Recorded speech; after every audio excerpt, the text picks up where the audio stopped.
अस्सलामुअलैकुम जी, welcome back to my channel. कैसे हैं आप सब लोग? सब बिल्कुल ठीक होंगे। आज मैं आप लोगों के लिए बहुत ही ख़ास, बहुत ही स्पेशल पानी फ्राई मटन की रेसिपी लेकर आई हूं, जो कि बहुत ही ख़ास, बहुत ही डिलीशियस बनती है ये रेसिपी। और जूसीज जो इस मीट में होते हैं ना, लिटरली बनाएंगे तो इंशाल्लाह दुआएं देंगे। तो चलें आज की वीडियो को स्टार्ट करते हैं और देखते हैं कि हम डाइट में ये मज़ेदार सा मटन किस तरह से एंजॉय कर सकते हैं। उससे पहले अगर आप मेरे चैनल पर न्यू हैं, अभी तक सब्सक्राइब नहीं किया तो जल्दी से सब्सक्राइब कर लें विद द बेल आइकॉन। तो चलें वीडियो को स्टार्ट करते हैं। सबसे पहले मैंने यहाँ पे मटन ले लिया है, कुछ हड्डी वाला था, थोड़ी सी बोनलेस बोटियाँ भी थी और थोड़ी सी मैंने इसमें चर्बी भी ऐड की है। चाहे तो आप फैट रिमूव भी कर दें, फिर भी ये उतना ही मज़े का बनेगा। तो यहाँ पे ये मैंने इस तरह से हड्डी वाली बोटी ले ली है और लिटरली जब आप ये बनाएंगे कि अपने जूसेस में जब पकेगा ना, तो इसका बहुत अच्छा फ्लेवर आएगा। हम इसमें बहुत ही कम स्पाइसेस ऐड करेंगे। सबसे पहले मैंने यहाँ पे मटन ऐड कर दिया है और ये अपने जब जूसेस में पकेगा ना, तो इसका लिटरली फ्लेवर बहुत अच्छा आएगा। तो हमने इसको पकाना कुछ इस तरीके से है। तो चलें वीडियो को स्टार्ट करते हैं और देखते हैं कि इसको किस तरह से कुक करना है। यहाँ पे मैंने सारी चीज़ें जो है ना वो इकट्ठे ही इसमें ऐड कर देनी है।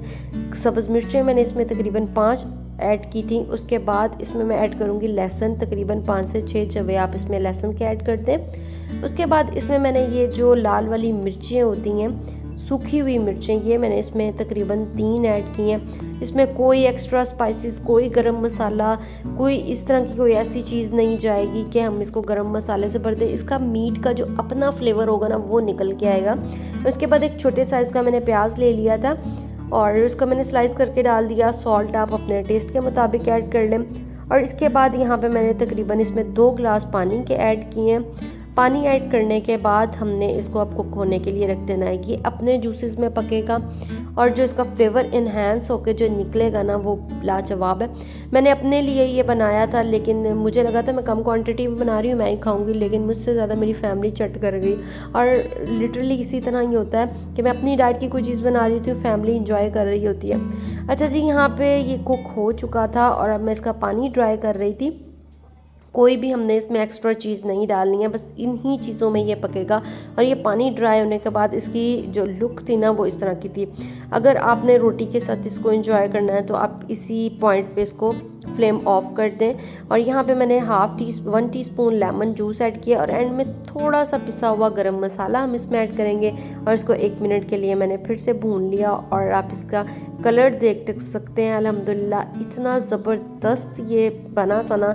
एक दफ़ा आपने ये रेसिपी ट्राई करनी है और मुझे कमेंट सेक्शन में भेज कर रिव्यूज़ देने हैं। कोई इसमें बहुत ज़्यादा स्पाइसेस नहीं है, बहुत कम स्पाइसेस हैं, लेकिन इसका टेस्ट बहुत मज़े का है। कोई इसमें से जो है वो गोश्त में से स्मेल नहीं आएगी। एक दफ़ा आप लोगों ने ट्राई करना है और फिर मुझे ज़रूर बताना। और ये देखें, इतना ये गोश्त टेंडर हो चुका था कि हड्डियाँ बिल्कुल अलग हो गई थी, लेकिन ये गर्म बेहद था। मैं आपको प्रॉपरली इसको नहीं दिखा सकी, लेकिन मैंने इसको टेस्ट किया, बहुत मज़े का था। आप इसको डाइट में ½ kg ले सकते हैं, लेकिन डेली नहीं।